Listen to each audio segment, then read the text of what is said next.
Bienvenue sur Gabon 24. L'invité du jour, Liul Ndong, il est responsable communication et marketing du festival Gabon 9 Provinces, c'est bien au Gabon, à Libreville. Merci d'accepter une fois de plus notre invitation. Merci, très heureux d'être à Gabon 24. C'est un plaisir de vous recevoir à nouveau pour faire le point des préparatifs. On va revenir un peu sur cette semaine qui a été dense en termes de préparatifs.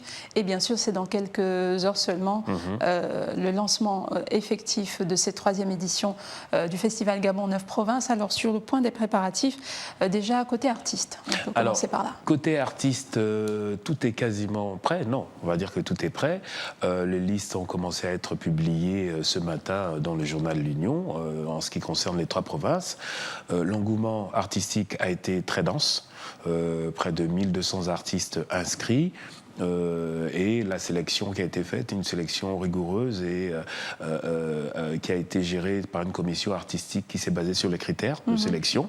Donc un plateau qui s'annonce très coloré. En termes d'art culinaire également, les stands sont prêts.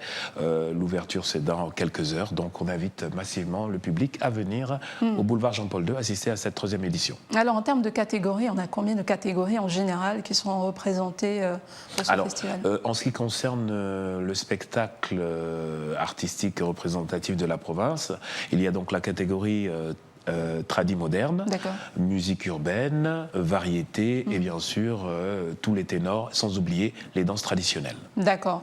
Du côté de l'artisanat, est-ce qu'également de ce côté-là, on a déjà l'arrivée, on sait que d'habitude c'est des grosses délégations qui viennent de l'intérieur du pays, est-ce qu'elles sont déjà toutes là ?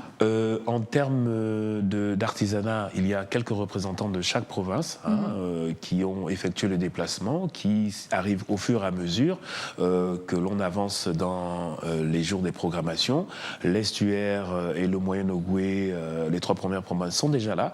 Les autres vont suivre au fur et à mesure qu'on avance dans le festival. Sinon, il y aura quand même de quoi découvrir en termes d'art.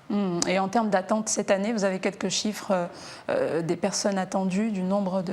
Alors, l'année dernière, on était à quasiment 40 à 50 000 personnes. Vu l'engouement en termes d'inscription au niveau artisanal, au niveau même de l'art culinaire, au niveau artistique, parce que je vous informe que le chiffre a carrément triplé. Et donc, on sent que l'événement a pris la sauce. Les Gabonais s'intéressent activement à cet événement et je pense qu'il y aura plus, sinon 3 fois plus que l'année dernière. Alors, l'événement sera diffusé en direct sur 2 chaînes nationales. Pour ce qui est de la partie artistique surtout, on sait également que le concert il se fera en 3 étapes évolutives, on peut le dire ainsi. Oui, disons que l'événement en direct, ce sera la partie spectacle qui sera diffusée donc, sur les chaînes partenaires, les chaînes nationales, à partir de 21h. Mais n'empêche que pour ceux qui n'ont pas la chance d'effectuer le déplacement, qui sont à l'intérieur du pays, il y aura des capsules qui seront retransmises sur Gabon 24, Gabon Première et d'autres chaînes. Donc on aura l'occasion de vivre les à côté de ce grand festival. Et donc maintenant parlons du déroulé officiel. C'est dans quelques heures seulement.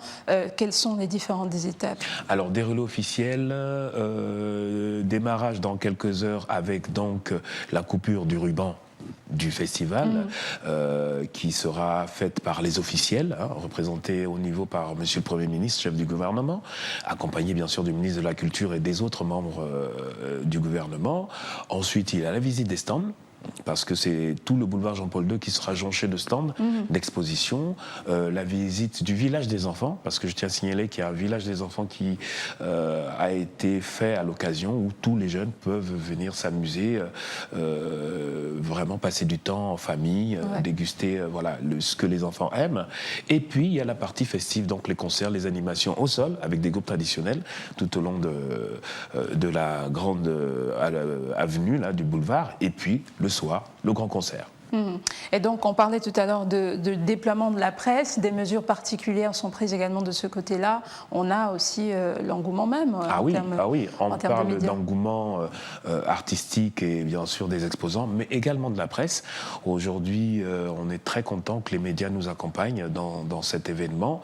Des dispositions particulières vont être prises, sont prises même. On va dresser des stands pour eux, pour les presses, pour les médias, qui vont peut-être faire des plateaux en direct, ou bref, à leur sauce pour retransmettre l'événement. Voilà, c'est pas qu'un événement culturel, derrière il y a également de l'économie. Il faut dire Voilà. que les mets qui sont présentés sont vendus.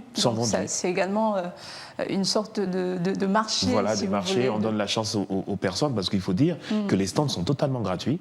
Les stands des exposants qui vendront à tous les niveaux, que culinaires. ce fut en termes de village des enfants, des jeux, c'est gratuit.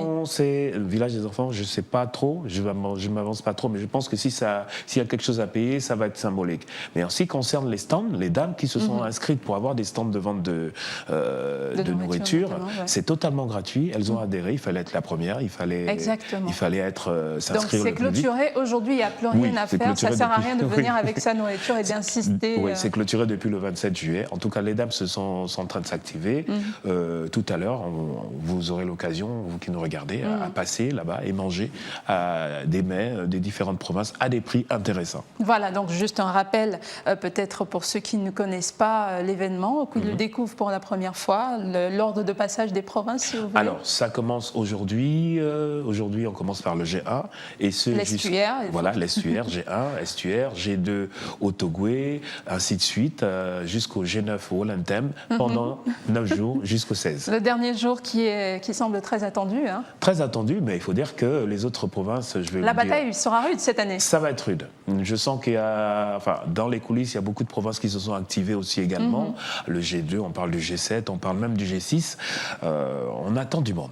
D'accord, merci beaucoup. Yul Ndong, je rappelle que vous êtes responsable communication et marketing pour le festival Gabon 9 Provinces qui s'ouvre donc ce 8 août 2016 au boulevard Jean-Paul II ici à Libreville, un événement que vous vivrez en détail sur les antennes de Gabon 24. Merci d'avoir accepté une fois de plus notre invitation pour faire le point. Merci à vous de nous avoir suivis. N'oubliez pas l'information, c'est en continu sur Gabon 24. À très vite avec un nouvel invité.